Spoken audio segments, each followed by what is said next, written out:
Hi everyone, my name is Sylvia Craig. I hope y'all had a great Thanksgiving and a good break. I know I did. I've been sick the entire time, so I would have done this video sooner, but I did not have a voice, so if I sound stuffy, that's still the reason why. So this is my theory artifact video.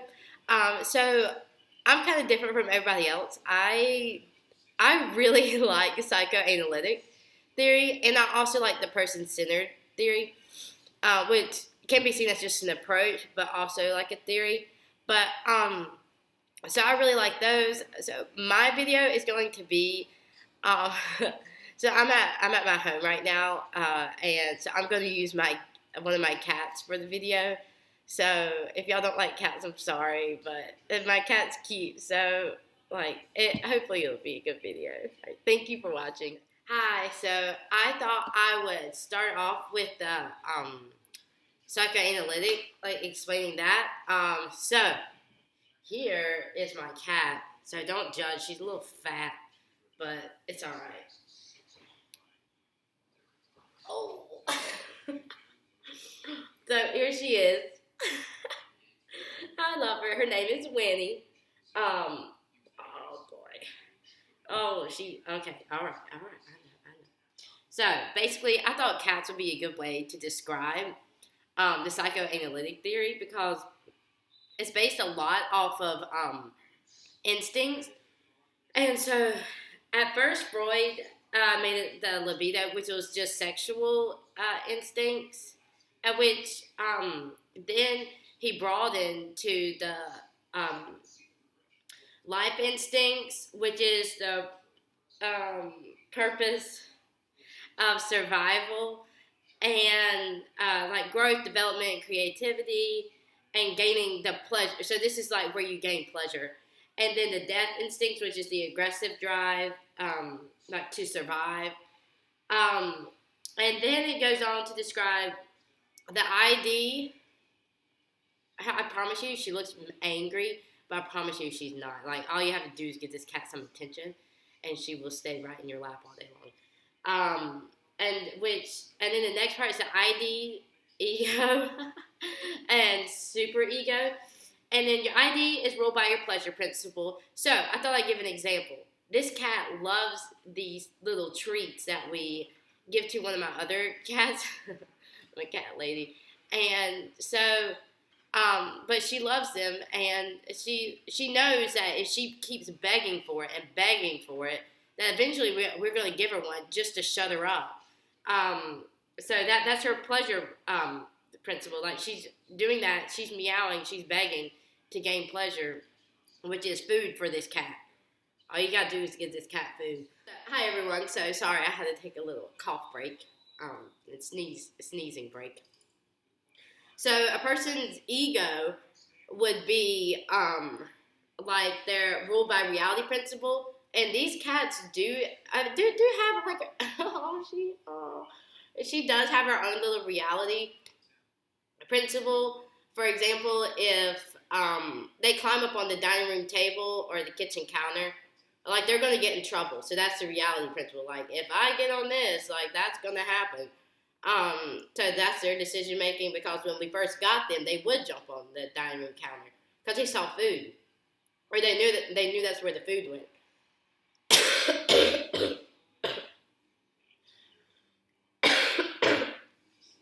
And so, sorry, this has been me for the past week, and so they know not to get on the dining room table now, because my mom would squirt water at them with one of the little water gun things.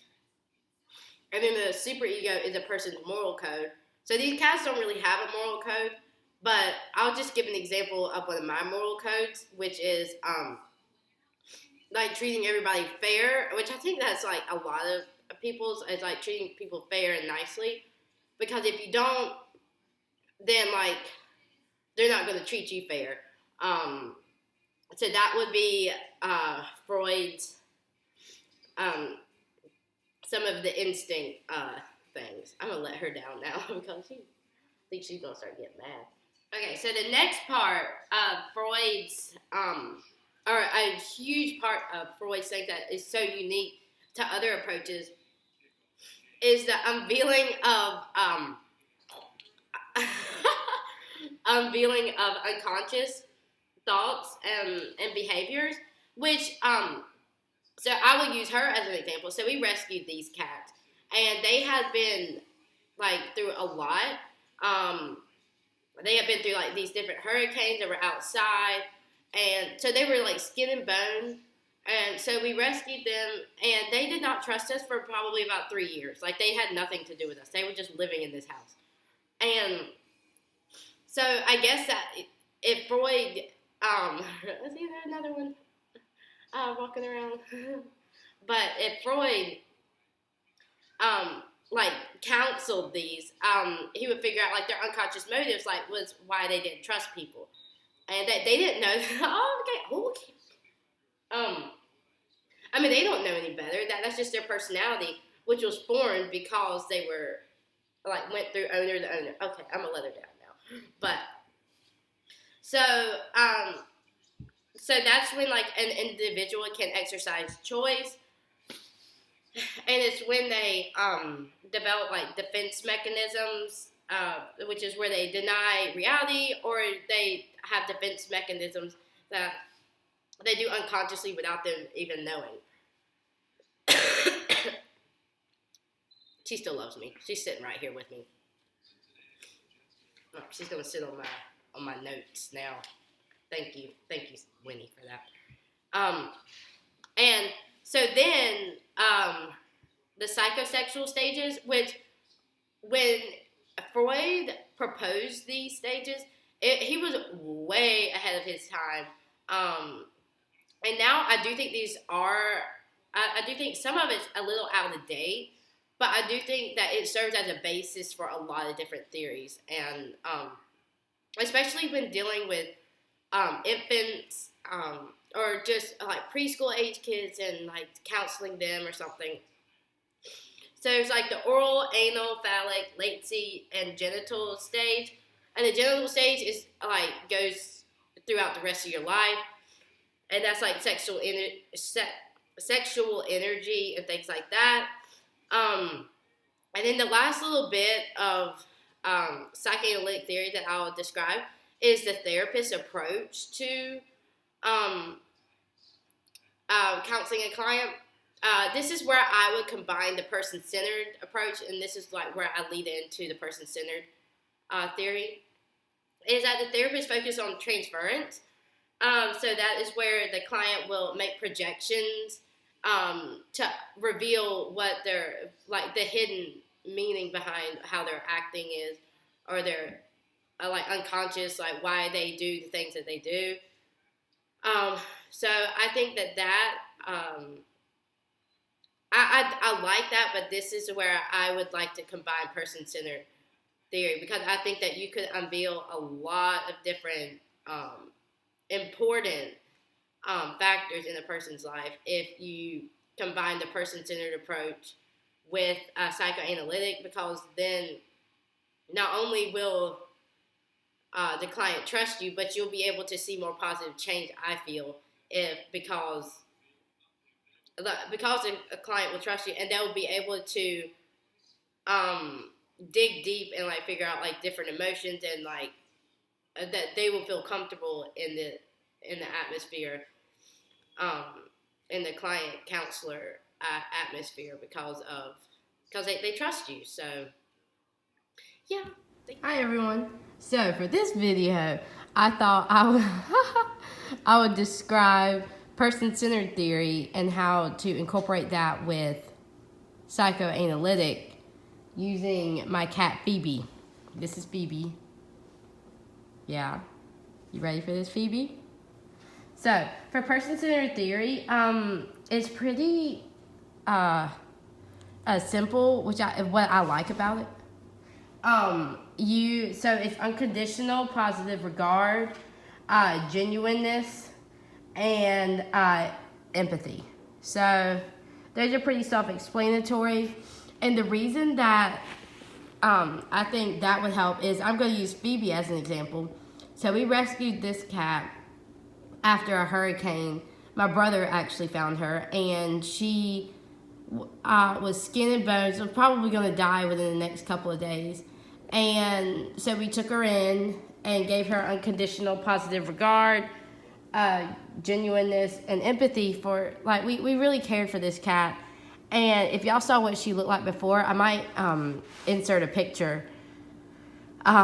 She definitely, that there was positive change because we showed her that. And now it has taken her forever to trust us. Isn't that right, Phoebe? But she now, like, will, she doesn't, like, sit in our laps or anything or any of that, but I mean, she's here. Like, usually she would run away from me, like a couple years ago, if I even got this close to her. But so I think incorporating that with psychoanalytic, someone's sleepy, I think would bring about a lot of positive change, because it wouldn't be based off of just letting your emotions out to the counselor, like in psychoanalytic. So yeah, that's my transference. That's the word I was looking for. You wouldn't have that with the client, because you would have person-centered theory. So thank you for watching. I'll probably have another video summarizing it all up. So I'm sure, I know Phoebe is saying thank you for watching. Isn't that right, Phoebe? Hi everyone. So I just thought I'd finish off this video by saying thank you for watching. So as I've said before, I'm a little different. I like psychoanalytic theory. There are a few things that I don't like, and the one thing is that you don't have the relationship with the client that you would in the Adlerian theory, which I also like, but psychoanalytic was just, I don't know, I've always found it interesting. So I think person-centered theory with it will allow the counselor to have a relationship with the client, with boundaries and everything, that where the client feels like the counselor really does care and that they are being made a priority, which I think is very important to show positive change in sessions. Because if you're just wanting the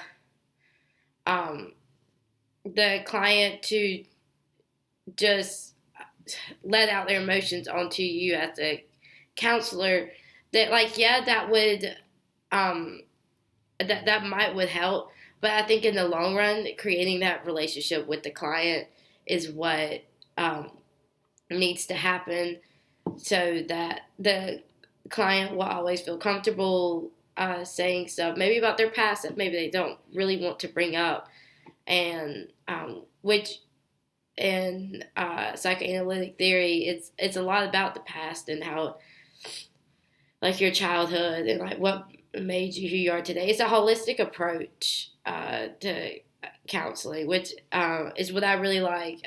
It's any theory that looks at a client holistically, I think is very important, because you can't just focus on the here and now. In my opinion, everybody's entitled to their own opinion, but just for me, you can't just focus on the here and now and expect change. Like, you have to confront them, like make them confront their past issues, and because they're probably not living or coping with those issues very well. So yeah, thank you for watching. I hope you enjoy. I'm sorry my cats aren't like the most friendly things, but I mean, who's shocked?